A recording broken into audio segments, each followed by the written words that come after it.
स्वामी जी, अब एक और बहुत बड़ी चीज़, ओशो जिस वक्त में थे उस वक्त में हमारे देश में गांधीवाद बहुत प्रचलित था। गांधी जी के बहुत फॉलोअर्स थे, उनको राष्ट्रपिता तक कहा गया। पर ओशो देखा गया कि ओशो गांधीवाद से थोड़ा सा हटकर थे। उनको गांधी विरोधी भी कहा जाता है कि ओशो गांधी विरोधी थे। वो उनको गांधी की थियरी समझ में नहीं आती थी। तो क्यों आखिर ओशो गांधीवाद के खिलाफ थे या गांधी के खिलाफ थे? क्या है इसके पीछे की पूरी रियलिटी? देखिए, गांधी एक व्यक्ति हैं, व्यक्ति से तो लगाव है, प्रेम है, एक निष्ठावान आदमी है ना। वो जो सही समझ रहे हैं वही कहते हैं। इसको मैं कहता हूँ ईमानदार आदमी है ना। उनमें पाखंड नहीं है, झूठ नहीं है। आप उनकी आत्मकथा पढ़ेंगे, एक्सपेरिमेंट विद द ट्रुथ, है ना। He is very honest person. लेकिन ऑनेस्ट होने से ये नहीं होता कि वो जो कह रहे हैं वो सही है ना। हो सकता है वो भ्रांति में है, किसी इल्यूजन में है, वो जिस चीज़ को सही समझ रहे हैं वो सही नहीं है। तो ओशो गांधी को प्रेम करते हैं। जब गांधी की मृत्यु हुई थी, ओशो ने 2-3 दिन तक खाना नहीं खाया था, सोए नहीं थे, रोते रहे थे। इतना उनका लगाव था गांधी से। तो निश्चित रूप से गांधी का जो योगदान है, कंट्रीब्यूशन है देश को आज़ाद कराने में, उसकी प्रशंसा करते हैं, उसकी तारीफ करते हैं। लेकिन गांधी की फिलॉसफी के विरोधी हैं, क्योंकि गांधी की फिलॉसफी विकासवाद की तरफ हमको नहीं ले जाएगी, बल्कि हम विनाशवाद की ओर चले जाएंगे। हमारी प्रगति नहीं होगी, अवगति हो जाएगी। सारी दुनिया में साइंस और टेक्नोलॉजी निरंतर आगे बढ़ती चली जा रही है, और गांधी कहते हैं कि हमें पीछे जाना है। जहाँ तकली और चरखा, बस वहीं तक टेक्नोलॉजी, उसके बाद से कुछ नहीं। कोई कपड़े की फैक्ट्री नहीं होनी चाहिए, कोई कारखाने नहीं होने चाहिए, कोई मिल नहीं होना चाहिए। अपना अपना सूत कातो और अपना चादर बनाओ, इतना पर्याप्त है। इसके ज़्यादा टेक्नोलॉजी की कोई ज़रूरत नहीं है। प्राइमरी स्कूल, उस ज़माने में 4th क्लास को प्राइमरी स्कूल तक कहते थे, उतनी एजुकेशन पर्याप्त है। इसके ऊपर पढ़ने की ज़रूरत नहीं। खुद इंग्लैंड से पढ़ के आए हैं और देश के लिए वो कह रहे हैं कि प्राइमरी स्कूल, हायर एजुकेशन की कोई ज़रूरत नहीं, क्योंकि साइंस टेक्नोलॉजी सीखना ही नहीं है। ओशो कह रहे हैं हमको आगे बढ़ना है, हमको साइंस और टेक्नोलॉजी में सिर्फ पश्चिम की नकल ही नहीं करनी, बल्कि हमको अपने नए वैज्ञानिक पैदा करने हैं, चिंतन मनन पैदा करना है। हमको हायर एजुकेशन सिस्टम पैदा करना है, ताकि हम पश्चिम से भी आगे निकल सकें। अगर वो चांद पे चले गए हैं तो हम मंगल ग्रह पे जाने की तैयारी करें। तो आगे की सोच है ना। महात्मा गांधी कह रहे हैं संतोष कर लो। उदाहरण के लिए एक कहावत उनकी बड़ी वो थी कि जितनी लंबी चादर उतने पाँव पसारिए जी। ओशो इससे बिल्कुल राजी नहीं है। वे कह रहे हैं तुम पाँव फैलाओ, पहले अपने पैर पसारो और फिर चादर को लंबी करो जी। ज़रूरतों में कटौती नहीं करो जी, है ना। मान लो देश में गरीबी, महात्मा गांधी सिर्फ एक चादर पहनने लगे, ऊपर के कपड़े पहनने उन्होंने छोड़ दिए। भाई, आपके अर्धनग्न रहने से देश के लोगों को तो कपड़े नहीं मिलते जी। कपड़े तो मिलेंगे जब कपड़े की मिलें हों जी, खूब उत्पादन हो कपड़े का, तब लोगों को कपड़े मिलेंगे। महात्मा गांधी के उघाड़े रहने से तो कपड़े नहीं मिलते किसी को, इससे किसी की हेल्प नहीं मिलती। सिंपैथी मिलती है जी, सहानुभूति मिलेगी। देखो महात्मा है, लोग चरण छुएंगे कि महात्मा है। देखो पूरे कपड़े भी नहीं पहनते, 2 टाइम खाना भी नहीं खाते क्योंकि देश में अनाज की कमी है। पर आपके एक टाइम खाना खाने से किसी को अनाज नहीं मिलता। इसके लिए कृषि विज्ञान सीखना होगा, आधुनिक टेक्नोलॉजी से हमको एग्रीकल्चर सीखना होगा, है ना, ताकि हम ज़रूरत से ज़्यादा अनाज पैदा कर सकें, फल और सब्जी पैदा कर सकें, और पूरी पॉपुलेशन के लिए खाने पीने के लिए खूब हो सके, दूध दही की नदियाँ बह सकें। तो ओशो टेक्नोलॉजी के पक्ष में है, महात्मा गांधी एंटी टेक्नोलॉजी हैं। ओशो साइंस के फेवर में है, महात्मा गांधी एंटी साइंस है। महात्मा गांधी तो पोस्ट ऑफिस तक के खिलाफ थे। यद्यपि उन्होंने जिंदगी में जितने पत्र लिखे, मैं नहीं सोचता किसी ने लिखे होंगे। रोज 25-30 पत्र लिखा करते थे पोस्ट ऑफिस के खिलाफ, क्योंकि पोस्ट ऑफिस पश्चिम से आया है, वो भारत की देन नहीं है। रेलगाड़ी के खिलाफ महात्मा गांधी, यद्यपि उन्होंने जितनी यात्राएं की हैं उतनी किसी ने नहीं की होंगी। पूरे देश का चक्कर उन्होंने लगाए हैं, लेकिन रेलगाड़ी के वो खिलाफ हैं। वो चाहते हैं कि रेलगाड़ी ना हो, ये पटरियां उखाड़ दी जाएं। देश का विकास नहीं होगा, हम आदिवासी युग में पहुंच जाएंगे, जंगली और बर्बर पाषाण युग पहुंच जाएंगे हम, है ना। ये कोई तरीका नहीं है। तो ये जरूरी नहीं है कि जिसने देश को आज़ादी दिला दी उसको देश के नवनिर्माण की कला भी आती हो। याद रखिए, लड़ना एक बात है जी और निर्माण करना दूसरी बात है। जी जब देश आज़ाद हो गया, अब सवाल है देश के निर्माण का, जी है ना। अंग्रेज़ों से छीनना था, झपटना था, वो एक अलग मामला था, है ना।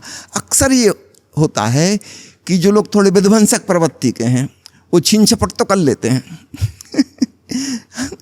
लेकिन उनके पास क्रिएटिव आइडिया नहीं है जी है ना। और मुश्किल ये है कि उनके हाथ में ताकत पहुंच जाती है। जी तो देश के आज़ाद होने के बाद जिन लोगों के हाथ में ताकत आई, जी है ना, चाहे वो हिंदुस्तान के लोग हों चाहे पाकिस्तान के लोग हों, इन्हीं की दकियानूसी सोच की वजह से देश का विभाजन हुआ। जी नहीं तो विभाजन भी नहीं होता, कोई ज़रूरत नहीं थी, है ना। और इन्हीं की दकियानूस की सोच की वजह से दोनों ही देशों में कई सालों तक कोई विकास ना हो सका, जी क्योंकि महात्मा गांधी आदर्श पुरुष थे और नेहरू जी उनका पालन करेंगे और लंबे समय तक वे सत्ता पर बैठे रहे। मैं सारांश में ही बता रहा हूँ, ओशो ने बहुत विस्तार से प्रवचन माला दी है और महात्मा गांधी की जन्म शताब्दी 1969 में जी महात्मा गांधी के जन्म स्थान गुजरात से ही वह प्रवचन माला आरंभ हुई थी। जी उसका नाम है अस्वीकृति में उठा हाथ, भारत गांधी और मेरी चिंता। उसके बाद फिर एक दूसरी प्रवचन माला हुई है जिसका शीर्षक है गांधीवाद एक और समीक्षा। जी इन सब का कंपाइलेशन जिस किताब में प्रकाशित हुआ है बाद में, उसका नाम है देख कबीरा रोया। जी ओशो अपने ही आंसू बहा रहे हैं उसमें कबीर के नाम से कि ये दुर्गति देख के आंसू आते हैं। जी और यह बहुत खूब हमें समझ लेना चाहिए कि जिन लोगों ने स्वतंत्रता दिलाई, जी ठीक है, उनको हम रिस्पेक्ट करें उस काम के लिए, लेकिन वो देश का निर्माण नहीं कर सकेंगे। जी they are not people of creative ideas, है ना। ये दूसरे प्रकार के लोग होंगे और उनको मौका मिलना चाहिए, उनको ताकत में आना चाहिए। जी तो ओशो इन कारणों से गांधीवाद के खिलाफ थे। जी Gandhi as a person he loved him, है ना, उनकी ईमानदारी और निष्ठा का भी वो समर्थन करते हैं, लेकिन यह कहते हैं कि जरूरी नहीं कि एक निष्ठावान आदमी जो कहे जी वो सबके लिए उपयोगी हो, जी है ना। कई बार ऐसा भी होता है कि आदमी अच्छे चरित्र वाला नहीं है, लेकिन वो जो कह रहा है वो चीज़ बहुत ठीक है, जी है ना। कार्ल मार्क्स 24 घंटे स्मोकिंग करता था, चैन स्मोकर, दिया सलाई जलाने की जरूरत नहीं पड़ती थी, सिगरेट से ही सिगरेट जलती थी। जी हमारी दृष्टि में एक अच्छा आदमी नहीं है, हम उसको कभी महात्मा की कैटेगरी में नहीं रखेंगे, उसके चरण कभी नहीं छुएंगे, लेकिन अर्थव्यवस्था के बारे में उसने जो सोच दी है वो क्रांतिकारी है और वो कभी ना कभी भविष्य में अमल की जाएगी। सोच सही है। हमारे देश में मुश्किल ये है कि हम लोगों के चरित्र की छानबीन करते हैं और अगर वह अच्छा है तो हम उनके विचारों के प्रति अंधे अनुयायी हो जाते हैं। ये बहुत बड़ी भूल है।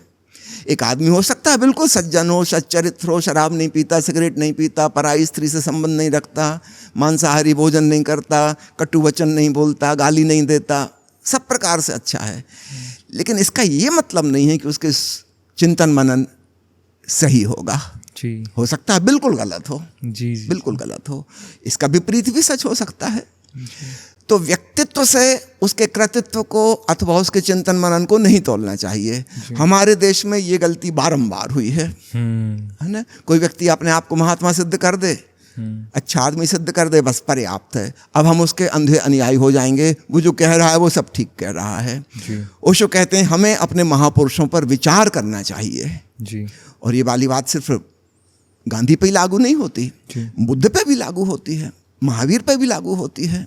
ओशो ने अब नए विचार दिए, है ना। बुद्ध ने जिस विधि से आत्मज्ञान पाया, ओशो उसके समर्थक हैं, लेकिन वो भिक्षाटन करके जो भीख मांग रहे हैं और लाखों लोगों को उन्होंने भीख मंगवाई, ओशो इसके बिल्कुल पक्ष में नहीं है। हर व्यक्ति को आत्मनिर्भर होना चाहिए, क्यों भीख मांगे।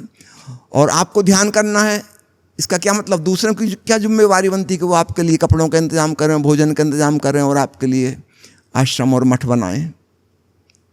आपको ध्यान करना है, ये आपका शौक है, आप करो। आप दूसरों पर निर्भर क्यों हो रहे हो जी, है ना। तो ओशो बुद्ध से राजी नहीं है जी। जिस हिस्से के लिए राजी हैं वो अलग बात है जी। है ना। धम्मपद पे उन्होंने लंबी प्रवचन माला दी है, 125 प्रवचन, हिंदी में 125 प्रवचन, अंग्रेजी में, वो बुद्ध के उपदेश हैं, लेकिन बुद्ध के जीवन शैली से राजी नहीं है, जी। है ना। बुद्ध ने जिस प्रकार की तपस्या की और अपने शरीर को बहुत कष्ट पहुंचाया,